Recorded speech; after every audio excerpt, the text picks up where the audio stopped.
Welcome to MLSsoccer.com's Playoff Central, presented by Samsung Galaxy, with the guys Corey Gibbs and Simon Borg. I'm Jason Segini. Tonight we are taking a look at the big Western Conference semifinal between the LA Galaxy and Real Salt Lake. What a series we'd expect this to be, guys.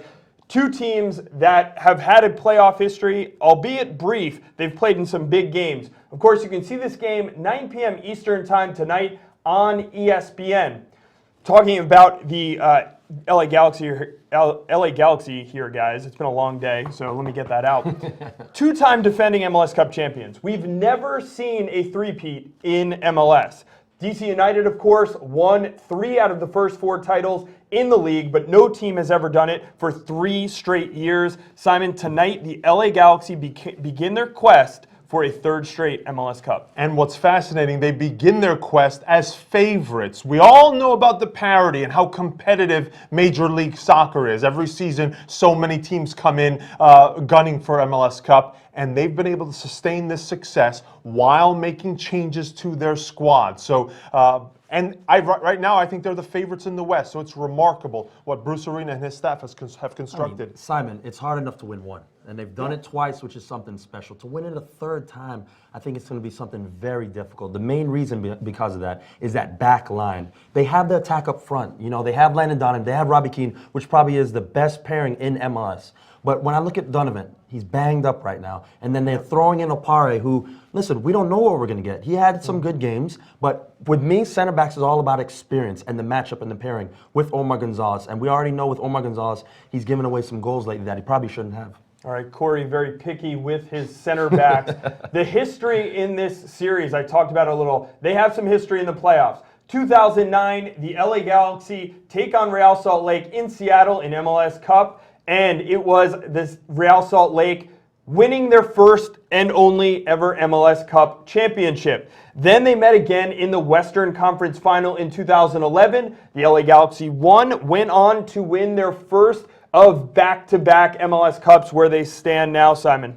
That game that you mentioned in 2011, that was one of the best MLS playoff games ever. I still remember it. But what's fascinating is that those 2 games you mentioned, their previous 2 playoff confrontations, they're single-game elimination matches. What's fascinating about this series, though, we'll get to see Jason Kreis and Bruce Arena match wits over 2 series, and it's going to be a different dynamic. All right, well, let's take a look at what Bruce Arena is sending out there. Corey, take us through the LA lineup. You mentioned a few of the guys before. Take us through what the LA Galaxy are going to send out against Salt Lake. Well, in goal, we have Jaime Pineda, which we all expected. From right to left, Sean Franklin. That matchup in the middle, that's going to be very, very crucial for this game. Omar Gonzalez and the rookie Kofi Opare. On the left, just coming back from injury, is Todd Donovan.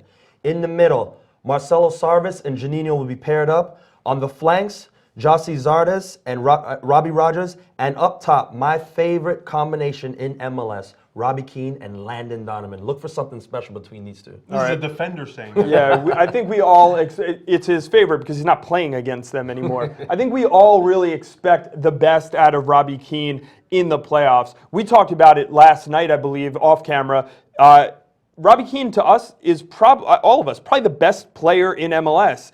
When you take into account everything he can do on the field for the Galaxy. Best overall player. And look, everyone looks at his goals, and many of them are spectacular, but there is also the passing he does, the vision he has. And to be honest, before he came to MLS, I didn't even notice that part of his game. His ability to just pick out the right spots and play quickly and make the right pass. And I think we've seen that very much in MLS. Well, the beneficiary of those great passes from Robbie Keane is usually Landon Donovan. It seems that they have such a chemistry together. 2 guys who really read each other well. We saw this a little with Landon Donovan and David Beckham. Landon would make the run. It didn't matter where he was making the run. Beckham knew how to get him the ball. And you're seeing the same thing from Robbie Keane and Landon Donovan these days for the Galaxy. Yeah, and the main reason we're seeing it, we always talk about Robbie Keane, like you said, Simon, the passing, the vision, the goals. but it's that motivation and the will to win. And that's a drive that translates throughout the whole team. And especially, that's why Landon Donovan and Robbie Keane are succeeding, because Landon Donovan's feeding from that. That European experience, it's not that he's over his age and he doesn't care about winning. He's bringing this in and he wants to win championships day in and day out. And you have to respect that from somebody like them. And I think the pairing between those two with Landon Donovan is probably better than what we've seen with Landon Donovan and David Beckham in the past. All right, the LA Galaxy have a lot going for them when you look at their attack.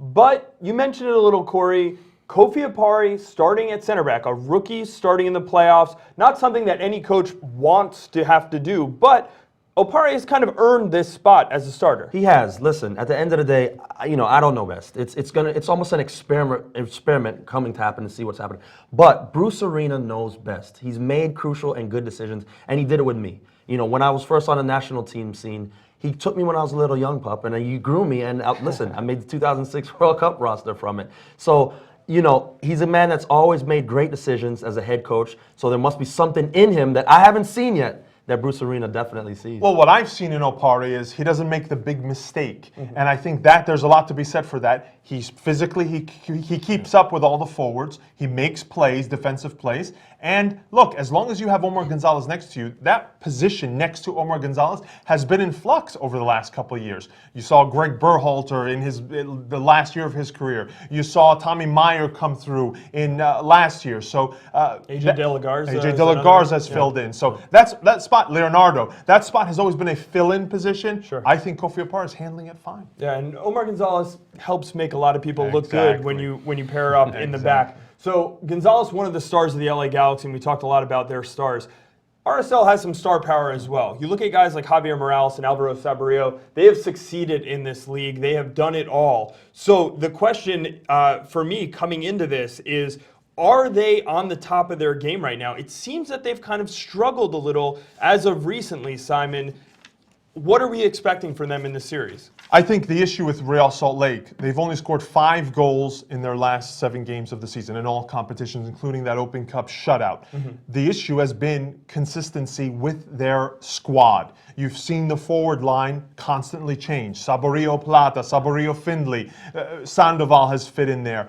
So that's constantly changing. And then also the playmaker. Luis Gil has gotten a fair share of starts at that attacking midfield role. Javier Morales still has that nagging ankle. So all that means that Real Salt Lake, probably their best chance to make it out of this series is to be defensive and to make sure their defense does not allow the Galaxy opportunities. All right, well, that's a perfect transition into the Real Salt Lake lineup. They are without Joao Plata. He did not travel to LA. They're hoping to have him back on Thursday. Right. So what does Jason Christ do with their lineup, Simon? Well, it's interesting what he's done here. A big move. Wingert, Schuler, Borchers and Beltran are going to be the back line with in front of Nick Raimondo. Then here's where the big change is for Jason Christ.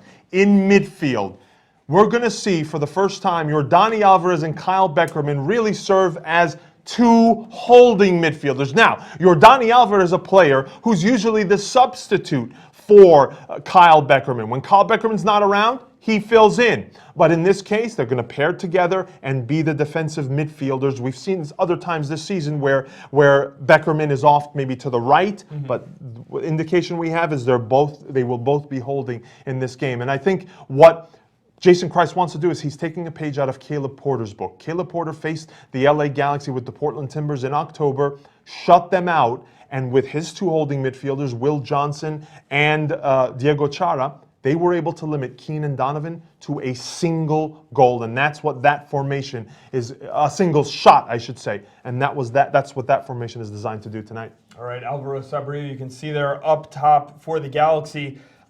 It's interesting because we're saying that they've struggled for offense, yet they're taking a forward off the field.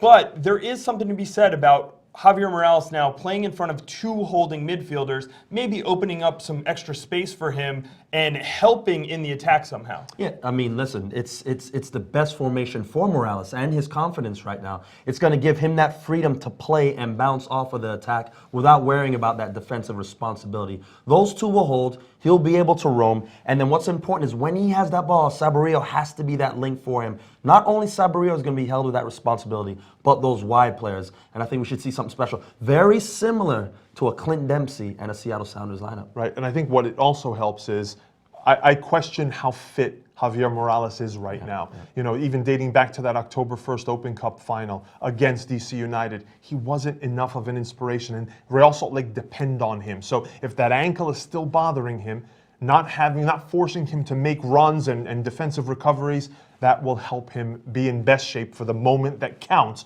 when he has to make that killer pass or deliver that killer free kick. All right, guys, a couple more points on this game, but first we want to head out to the StubHub Center in Carson, California, where our own Josh Weisenhunt filed this report.